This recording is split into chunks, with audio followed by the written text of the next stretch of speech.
안녕하세요. 전국에 계신 경할문 여러분, 경제 읽어주는 남자 김화석입니다. 여러분이 궁금해하시는 2021년 하반기 부동산 시장 도대체 어떻게 전개될까 이야기 시작해 보도록 하겠습니다. 거리에 참 많은 폐업하시는 우리 자영업자분들이 있는 것 같습니다. 공실이 굉장히 늘어나는 것 같습니다. 높은 거리두기 단계가 계속 유지되는 그런 과정에서 이 코로나19 충격이 시작된 지 벌써 1년 반 정도가 지났죠. 그런 과정에서 이제 폐업을 단행하는 그런 모습들이 전개되고 있습니다. 그런 과정에서 자연스럽게 우리나라 상업용 부동산 시장의 모습은 이렇게 임대가격 지수가 뚜렷하게 빠지는 모습인 것처럼 가격이 뚜렷하게 하락하는 모습인 것 같습니다. 여러 가지 대부분의 자산 가치가 크게 상승하고 있는 모습인데 그럼에도 불구하고 상업용 부동산 시장만큼은 조정되어 오고 있었다. 이렇게 정리를 해보도록 하겠습니다. 제가 몇 개월 전에도 상업용 부동산 시장의 공실이라든가 이런 이야기를 해드렸는데 조금 업데이트된 정보가 될 것 같아요.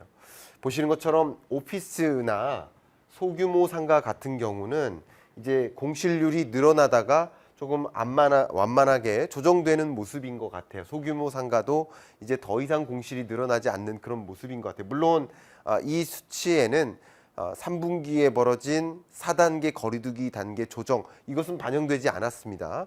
그것이 반영된 통계가 나올 때쯤이면 소규모 상가의 공실률이 조금 더 늘어나는 모습, 중대형 상가도 조금 더 늘어나는 모습으로 발표되지 않을까 생각을 해봅니다. 그냥 조심스럽게 전망을 해본다면. 근데 중요한 것은 가장 크게 공실률이 늘어나는 그런 상업용 부동산 시장의 모습은 중대형 상가에 있다.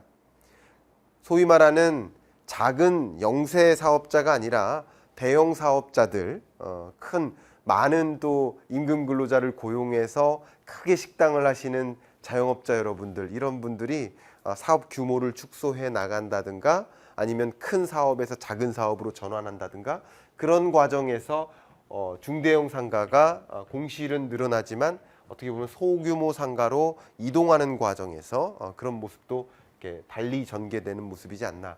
어쨌든 지금으로서는 상업용 부동산 시장의 가격이 가장 많이 조정을 받고 있는 상태이고 거리두기 단계가 조정되지 않는 한 2021년 3분기 내내 이런 상업용 부동산의 공실이 더 늘어날 것이고 이런 상업용 부동산 시장 중에서 특히 중대형 상가의 가격 조정은 더 일어날 가능성이 높겠다. 전국 평균 가격의 모습인 거고요. 여러분이 체감하시는 여러분의 동네 인근의 상가 가격하고는 좀 차이가 있을 수 있겠습니다.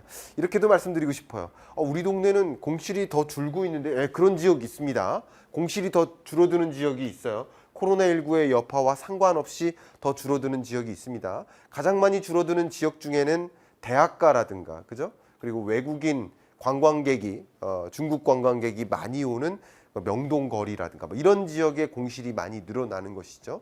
그래서 여러분 인근 지역에는 공실이 안 늘어나고 더 꽉꽉 채워집니다 라고 만약에 말씀하신다면 평균적으로 이러하다는 얘기는 곧 여러분이 계시지 않는 다른 지역의 경우에는 공실이 더 크게 늘어난다 라고 이해할 수도 있기 때문에 여러분 체감하고 좀 차이가 있다 하더라도 이런 평균적인 숫자를 정확하게 들여다보시는 생각을 해주시면 좋겠습니다. 이제 주거용 부동산 시장으로 가도록 하겠습니다. 8.4 대책 벌써 1년이 훌쩍 지났죠. 근데 지속적으로 정책 당국에서는 소위 의사결정자들은 집값에 대해서 경고를 합니다. 이제 공급 폭탄이다. 가격 조정된다. 가격 조정기가 곧 온다. 젊은 영끌에서 집 산 사람들은 피해를 볼 수도 있다. 홍남기 기획재정부 장관도 부동산 추격 매수 자제해라. 이제 가격 조정 온다. 국토부 장관도 그렇고 이런 말씀들을 계속해 오셨어요. 이런 과정에서 많은 국민들은 무슨 말이냐. 고점 찍고 이제 가격이 하향 조정된다고 했는데 계속 가격이 오르지 않느냐. 이제 더 이상 못 믿게 되는 거예요. 굉장히 중요한 요소죠. 지금 아파트 매매 가격 상승률 추이를 본다면 2020년 유례없는 속도로 아파트 매매 가격이 폭풍 상승했습니다. 제가 이맘때 경제전망 2021년 경제전망서를 발간하면서 정확히 그 문구에 뭐라고 했습니까? 다소 하향 안정화될 것이다. 이렇게 높은 상승세를 유지하기보다는 가격은 상승하긴 하지만 상승세가 좀 조정될 것이다. 그런 흐름이 지금 전개되고 있죠. 그러니까 이런 모습인 것이지 가격이 조정되는 것은 아니다. 왜냐하면 매매 가격 증감률이기 때문에 가격이 전년 동월보다 어쨌든 0 이상으로 증가하는 거야. 증가 속도가 둔화되고 있을 뿐이죠. 이런 흐름이 지금 오늘날의 부동산 시장의 동향인 것이죠. 마치 양치기 소년이 늑대가 나타났다 이렇게 외치면 여러분 믿습니까? 늑대가 나타났다고 생각합니까? 그러면 정작 늑대가 나타나면 어떻게 될까요? 이런 걱정을 좀 많이 하게 됩니다. 누차 가격이 조정될 것이다 라고 했지만 가격이 조정 안 되니까 일시적인 조정이 있는 것 같았었습니다만 계속 가격이 상승하니까 뭐합니까? 매수 우위 지수, 매수세가 더 강해요. 매도세는 약하죠. 근데 제가 경제전망 책에다가는 뭐라고 했냐면 양도세 인하를 추진한다면 한시적으로나마 양도세 인하를 추진한다면 거래가 활발하게 일어나면서 가격이 좀 조정될 수도 있겠다. 그러나 양도세 인하가 없었죠. 그런 과정에서 계속 고점이다, 이제 조정된다 이런 표현들만 하니까 이제는 믿지 않는 거예요. 매수세가 더 강한 거예요. 이때 아니면 언제 집 사겠느냐. 결국 우리와 같은 애꿎은 세입자들만 당하는 거 아니냐 이런 표현들을 많이 하면서 어떻게 해서든 내 집은 가져야겠다, 계속 상승할 것이다 이렇게 생각을 하는 거죠. 실제로 전세 가격도 엄청나게 올랐습니다. 전세 대란이죠. 전셋집이 아예 없죠. 금리가 이렇게 떨어지는 과정에서는 집주인들이 전세를 선호하지 않아요. 월세를 선호해요. 월세 선호 현상으로 인해서 전세에서 월세로의 전환이 뚜렷하게 나타나는 거죠. 전세 물량이 없는 거예요. 그럼 제가 누차 말씀드리는 것처럼 부동산 시장 안정화가 주된 현 정부의 부동산 정책의 목표인데 부동산 시장 안정화의 목표가 주거 불안을 해소하는 거잖아요. 그러면 집 가격이 어느 정도 안정화됐을 때 집을 살 수 있는 실거주자가 주거 불안을 많이 느낍니까? 집 가격이 아무리 떨어져도 우리는 집 절대 못 삽니다. 한 10년 내 집 못 삽니다 하는 임차인이 더 주거 불안이 심각합니까? 이들 아닙니까? 그럼 주거 불안 해소를 위한 주택시장 안정화 이런 정책의 목표는 이들이 타겟이 돼야 되지 않습니까? 왜 내 집 마련이 가능한 사람이 이 부동산 정책의 주요 대상이 돼야 되는 거죠? 저는 이런 부분들에 대해서 좀 아직도 의문이 많이 남아요. 가격이 조정돼도 문제고 조정되는 게 중요한 게 아니라 전세 가격을 잡기 위한 전세 공급을 늘리기 위한 여러 가지 정책들을 마련하는 거. 결국은 저는 이제 기본적으로 부동산 정책에 있어서는 정부가 너무 많이 관여하기보다는 시장의 가격은 시장에 의해서 정해지고 보이지 않는 손에 의해서 정해지기 때문에 정부가 부동산 가격을 잡겠다라는 그 정책 자체가 저는 방향성이 잘못됐다라고 생각을 하는 사람이거든요. 그런 관점에서 너무 타겟이 잘못된 것이 아닌가. 시장이 안정화가 되는 것이 아니라 지금과 같은 형국에는 조금 더 유연하게 전셋값을 잡는 이런 부분에 더 많은 촉점을 둬야 되지 않을까? 저는 그런 생각을 합니다. 이런 와중에 다주택자가 아니도록 하기 만드는, 맞죠? 다주택자가 2주택자가 1주택자가 되도록 하는 이런 보유세 정책이나 이런 정책들, 다주택자를 압박하는 이런 종류의 정책들은 결국 다주택자가 1주택자가 되는 과정에서 전세 물량이 어떻게 돼요? 더 줄어들겠죠. 그게 맞냐 이거죠. 그게 부동산 정책의 목표하는 바 맞냐 이거죠. 왜 주거 안정이라는 정책의 방향성의 주요 정책의 대상이 실거주자냐 이거예요. 그보다 더 어려운 임차인이 있는데 우리 서울시에 임차 가구가 자가점유 비중보다 높아요.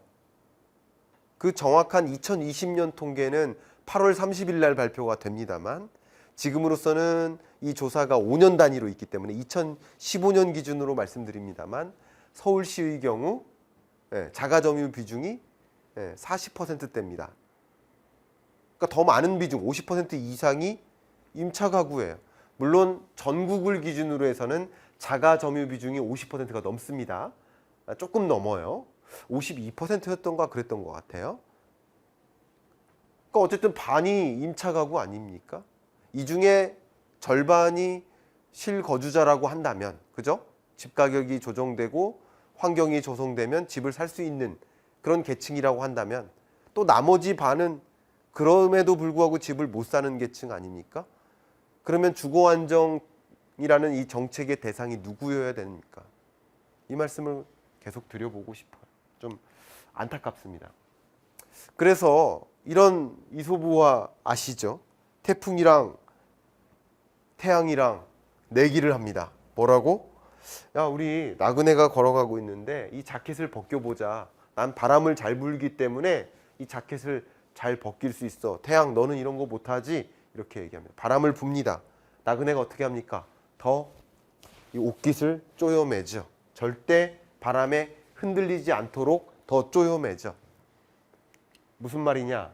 8.4 공급 대책이 발표됐고 13만 2천 가구를 의 주택을 공급하겠다고 약속을 했습니다만 신규 택지, 예를 들어서 신규 택지 3만 3천 가구를 공급하겠다라고 했지만 이 중에 가장 대표적인 예가 태릉 골프장, 정부 과천청사 일대 14,000호 아직 개발 착수도 못했습니다.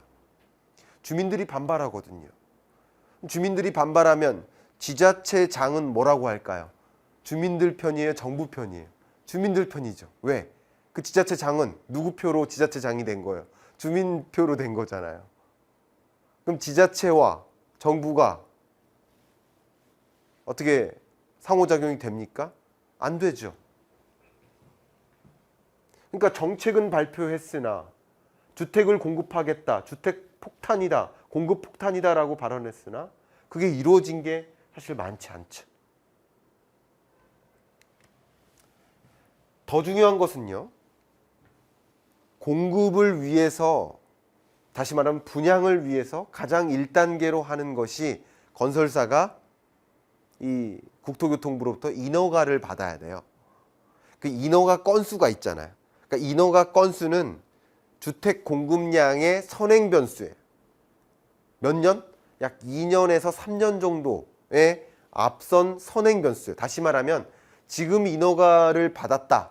그래서 인허가 건수에 등록이 됐다. 그러면 약 2에서 3년 정도 후에 주택이 공급되는 거예요. 이해 가시죠? 입주가 시작된다는 뜻이에요. 분양과 입주가. 그러니까 다시 말하면 인허가 실적을 보면 2020년 인허가 실적이 더 줄었죠.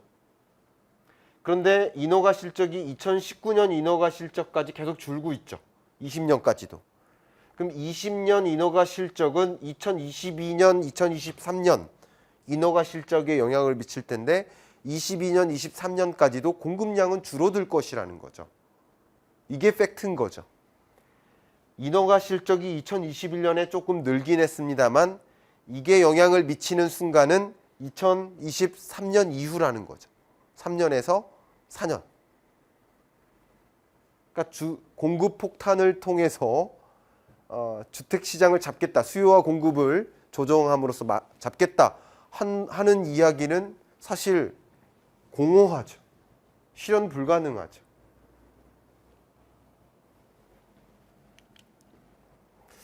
그것을 이제 잠금 효과다라고 표현했습니다. 다시 말하면 아까 바람이 막 부니까 이 나그네가 어떻게 합니까? 잠그죠. 그런 칼럼을 잠금 효과에 비유해서 제가 썼는데 매물 잠김이죠. 실제 주택 매매 건수가 줄어요.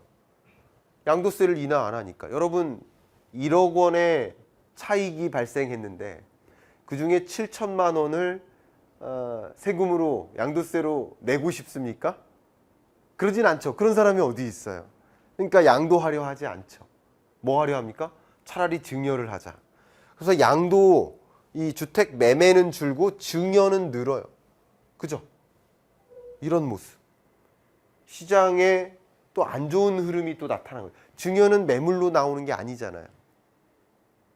그러니까 매물은 없고 수요는 계속 늘어나니까 매수 우위 지수가 아까 높게 형성되는 거 보셨죠? 더군다나 전세 대란 때문에 또 내 집 마련 수요가 또 계속 늘고 이런 것들이 계속 반복되는 거죠. 그것을 가장 대변해 주는 지표가 미분양 주택이다.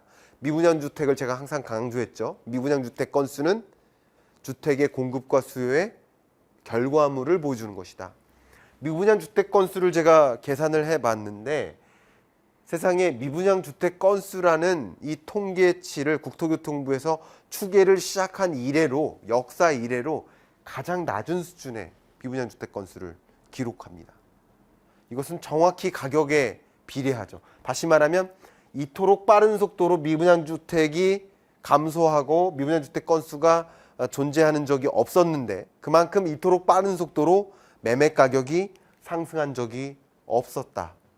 그래서 전국이나 수도권 전 지역을 중심으로 아파트 매매 가격이 평균적으로 상승하는 흐름을 지속하고 있고 21년 하반기까지도 이런 흐름이 지속될 것이다. 전망이나 이런 이야기는 제가 경제 읽어주는 남자 시간에는 좀 삼가하도록 하겠고요. 어쨌든 이런 흐름을 충분히 이해하시면서 부동산 시장에 대한 어떤 뷰도 가지시고 여러 지표들을 바탕으로 이렇게 부동산 시장을 전망하고 판단할 수 있겠구나 하는 것들을 스스로 경제를 볼 수 있는 이런 눈을 좀 갖춰 나가시기를 바라고, 그런데 여러분께서 경제가 어떻게 흘러가고 또 부동산 시장, 자산 시장은 또 어떤 변화가 내 앞에 전개되고 있는지 그 흐름을 충분히 이해하기 위한 그런 과정에서 이런 여러 경제 지표나 어떤 경기 판단, 부동산 시장에 대한 판단 이런 것을 하시는데 충분히 참조가 되셨기를 바라는 마음으로 이번 주 경제 읽어주는 남자 마무리하겠습니다. 감사합니다.